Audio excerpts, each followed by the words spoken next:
congratulations to you. Your name? Olivia. Olivia, I'm from Barbados. You're a beacon to other entrepreneurs in the Caribbean. What I wanted to ask you though, particularly for small businesses and small entrepreneurs, they tend to have a lot of issues with managing simple cash flow. I know you mentioned this was a critical aspect for you when you first started. You don't have that as an issue now, perhaps. But how did you manage your cash flow as a small entrepreneur with your regular ESOPs? When people ask me what 3 pointers do I have to tell young people or SMEs or what have you, one of the first points I always start with is mentorship. You know, I truly believe that this is the reasons why I've managed to form my business. Because Peter Jones wasn't just a venture capitalist. Lucky for me. Because most venture capitalists are just about the money. Because they will invest in you because they think you're the finished product. They're not expecting to sort of mollycoddle you and be there for you, you know, around the clock. But for me, out of all the 5 dragons that were on this, and dragons, and I mean, most people will know it as Shark Tank or other names, but in the UK it's called Dragons Den. But anyone that have watched the UK version of that show will know that Peter Jones, and he's the sort of, him a 6'7" tall, this tall white man here. He became my mentor, not just the venture capitalist that he was. And I think this was my saving grace, because I knew how to make the sauce. I knew how to be Levi. As I said to him, I asked him, you know, why did he invest? And I also asked him, how shall I play it? We knew that I was just on the verge now of being something fantastic. Because if you go on Dragons Den and you get the investment, more likely people will want what you have to sell. So I asked him, you know, how shall I play this? And his answer was, just be you. And when he said that to me, it was the most liberating thing that I could have hear him say. Because then I knew I didn't have to worry about the other side of things. Because as a mentor, he would guide me through the whole thing. One of the first things that he did was to make a call to Sainsbury's. And Sainsbury's is perhaps the 2nd biggest selling store in the UK. And he had a friend in there, Justin King, who was the chief of Sainsbury's. And he called Justin and said to Justin, did you see Dragons Den? Did you see the Rastaman Levi roots on there? Of which Justin King said, yes, bring the sauce, come. So that's part of what a mentor does. So to answer your question literally, it's about mentorship. SMEs and young people need to find a mentor. And I think here in Jamaica, I think there was a program some years ago, it started with mentorship. I think we need to bring it back again, but with a different perspective. I think mentor don't have to be the high flyers that a lot of people think that they should be. I think mentorship could be just somebody who is successful in your community. Just somebody who steps out of the bar a little bit and just knows a little bit more of how to handle cash. Because as I was saying in my speech there, having the cash is not the most important thing, but somebody who knows how to help you to spend it, I think is crucial. Greetings, Levi. Greetings. Bless. I just wanted to say I had a really enjoyable time listening to you. I'm Dr. Northover from CCfC's, which is our new partnership with CCfC. And I really want to congratulate Indira for putting on this event. The question I wanted to ask you related to your methodology for sourcing your raw materials for your products, and to what extent you have within your franchising of the restaurants a strategic plan to build global value chains with local suppliers in terms of their raw materials. Yes. Well, you know, again, I touched on that point there, that one of the biggest decisions that we had to make once we'd gone on the show and I'd got the £50,000, which I wanted, which actually I thought was, you know, the biggest thing ever when I got it, but quickly realized that the power of the brand had now needed perhaps 50 times that amount of the money. We had decided not to go the way I thought I would have wanted, was to start with a small factory and build from there. But we realized that this was about the branding of Levi Roots. And I think that was the key thing for us. We completely changed it into a licensing company. And again, this was very smart from my lawyer, because he was the one that also sort of taught me about preemption planning. Again, that was a very key thing for me because 18 months after the Dragons invested, one of the Dragons wanted to pull out of the deal because he had invested £25,000 in it. And to him, 25,000 was like a lunch break to him, really. But 18 months after, 25,000 had turned into 10 times the amount. And he wanted £250,000 for his shares. But the preemption deal in it allowed him to offer it back to me first. So now I only have one investor because I brought my shares back from one. And to answer your question literally about products, we bring most of our products from the Caribbean. What we take from Jamaica, we take the pimento from Jamaica, again, because that's key thing there, because we know the old saying that if pimento is not in it, you can't officially call it jerk, no matter what else you use.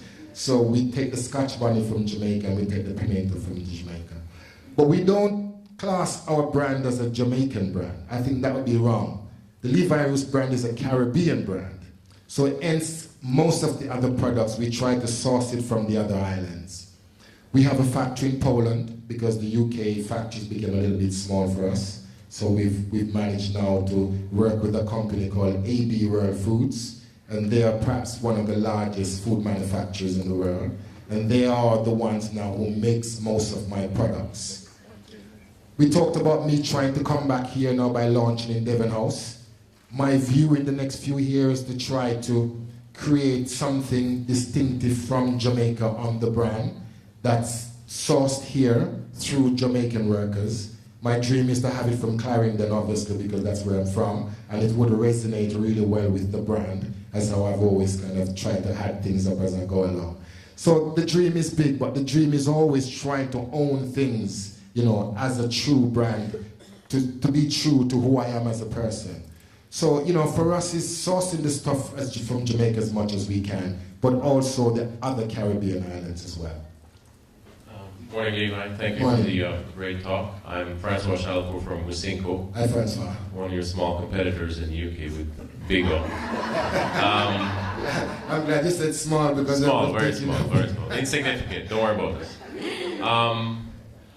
In terms of, you mentioned Peter Jones quite a bit as a venture capitalist. Who is on your team? Who do you rely on? Who are the people that work with you every day? Yeah, that's a fantastic question. What roles they have? That's a brilliant question because, again, you know, the vision of me having a big team around me and doing all this because the brand is so widely distributed. But I think turning it into a licensing company has been our saving grace. I think if it had become the reggae sauce brand, then it would be something different. But we quickly realized that that wouldn't be the right thing to go. Now reggae sauce has become one sauce in a whole range of sauces. It is the Levi Roots brand. And because of that, I only have one person on my team, which is my PA, and her name is Emma. We don't have a massive team. I have Peter as my mentor and as an investor. But the strength of everything that we do to be, you know, the most distributed brand in the UK is all about the branding of Levi. And that's what we sell. You know, I'm sorry I keep mentioning myself in the third tense, but you know, that's how it is. But you know, that's what we do. It's the Levi Roots brand, and for that, for instance, when we're thinking of the restaurant idea, we know that it's gonna be the Levi Roots restaurant. So, you know, again, it's about the brand. We write the books. You know, we have 8 cookery books, and most of them are over there. And people will read the books, and they will tell me what they think I should do on the brand. We've made some mistakes in the past. 3 years ago, we decided to delve in the thing of sandwiches. And we quickly realized that it was a big mistake because people don't sort of resonate sandwiches with Caribbean food. So we have to be very careful as well as what we put out on the brand. So it's not everything that we can do. We are led by what the public believes or what they believe the integrity of the brand is. Again, as a Rasta man, we've turned down, of the 7 years we've been in business, Lord of mercy, I think the last count, we must have turned down something like £50 million from things to do with pork. Lord of mercy. We have to turn it down because you remember, it's when you talk about grilling and barbecue and all this kind of thing, pork is something that, is perhaps the most widely sold meat. So we always get in companies, I'm talking huge companies like Bird's Eye and these companies coming to knocking at the door, Levi boy, giving us a business plan and, showing us what we can make. And we're talking big money. We're not talking small fries here. We're talking big money. If we do one, it will perhaps be the biggest seller there is, because my chicken burger, who incidentally Bird's Eye do, is one of the top selling burgers in the UK, distributed by Tesco's and Sainsbury's and all that. But the integrity of a Rastaman, I think, is the most important thing. Because if I was to have that on the brand, I think, the Levi Roots story would start to dissipate as quickly as the money is coming in. The whole thing and the integrity would start to fall down. So we look very carefully. It's about the brand that we do. And I think having the Levi Roots brand and having that integrity as a Jamaican brand allows the people to have an input in what we actually do as a company. We have a younger representative from you. We speak first. Very, very quick. I am Ayana Young Marshall. I manage a little program on campus in Barbados called SEED. It's an entrepreneurship development program. So I don't want to ask you a question. I just want to thank you for identifying one of the core things that our students say all the time. They want to be themselves. Once that's the starting point, everything will flow from there. You can have the best business plan, you can have a great team, and so on, but we are fundamentally what it's all about. And once we recognize that and package it and so on. So I'm grateful, and I just want to leave a standing open invitation that you can come and join us at any stage to share your experience with our student entrepreneurs. So thank you and greetings. You're putting him on your list of mentors, aren't you? Yeah, but he offered it earlier. Exactly, so I should too, yes. Well, no, actually, that's what I do. I mean, nowadays, that's what my life consists of. We do something that we call a School of Life tour. I go around wherever there's young people, I go. I mean, sometimes, me and my PA, we do 3 schools a day. My whole life is taken up by going into schools, prisons, universities. And just to be frank here, and just to be real frank to know that we are being true as we are, 1986, when I couldn't focus, because this is all part of what the brand is, I couldn't focus as Keith back then. I got in a lot of trouble. I remember the judge saying to me that you're a scourge to society, and he sentenced me to 9 years in prison in 1986, and I had already had 7 children by that time. So for me, the metamorphosis and the change from being Keith over here that couldn't focus, that had the potential that my parents believed in me, that Keith should have been an engineer or some kind of thing like that. But it was the metamorphosis of that time to being Levi Roots. And recently, I actually went back into the prison cell that I was incarcerated for 9 years. And I stood at the door of the cell. It was Brixton Prison, right in the same area that I lived in. I sentenced to 9 years, and I just couldn't equate it in my head because I had my children and my mother and everyone.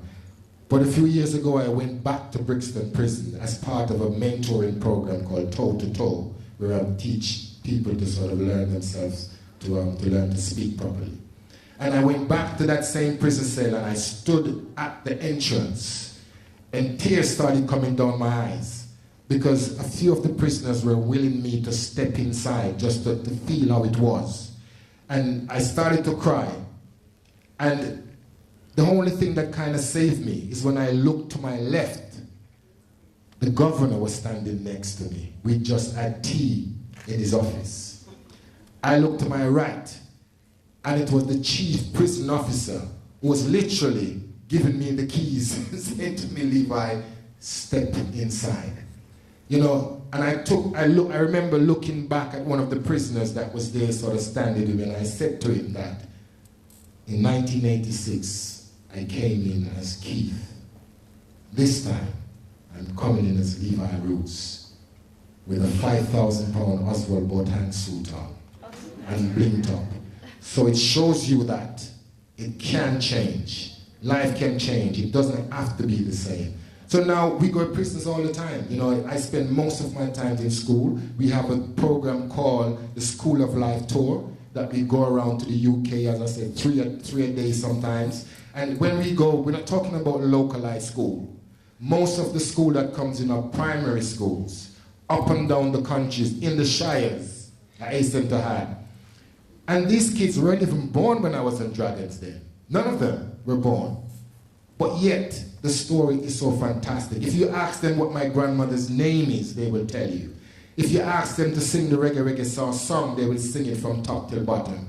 So it's really a phenomenal story to see how people have taken to it. And for me, I just feel very proud, and I thank my grandmother so much, because without her, I don't think that I would be able to take this through, because as I said, I really believe that it was those crucial years that allowed me to call myself a true Jamaican. Because by the age of 12, you know, whatever you learn, that's you for the rest of your life.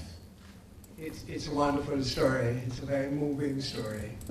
My question is a different question, because as we're looking from the Caribbean at possible markets and so on, the question is, you've spoken about the UK, but you haven't spoken about Europe. And I wonder, do you have the same sort of presence, the same, sort of people wanting in the same way some of what you're selling in a European market? Well, I'm going to say that if it was in the UK and we say that the UK wasn't a part of Europe, I'd be in trouble at the moment, actually, because I think it's more incorporated now. But we had a plan in the first instance to have a 5-year plan to make the Levi Roots brand the biggest brand in the UK, bar none. And it was very tempting at the time, because people were saying that I could do anything. I could go everywhere. I was getting calls from Africa. I was getting calls from Ukraine, from wherever there's anybody that saw the story and saw the sauce and saw how I'd managed to merge the coolest thing ever, which is music and food together. They wanted it, and it was very tempting. I mean, even North America, you know, companies were sending me, you know, all kind of invitations to come there. But I talked a lot about planning and how important it is to have a plan. But also, it's important to stick with the plan. And if we hadn't done that, we wouldn't have done a very good job. Because the 5 years that we allowed ourselves to resist all temptations of going away with it has really made us the #1 brand in the UK. And I think now we can move and go anywhere. But I wanted the first thing to do was to come to Jamaica first. Because as I always say, if you use the term Rasta, reggae, and Jamaica, no matter how much you bust abroad, if you're not bust a yard, you're not really bust at all.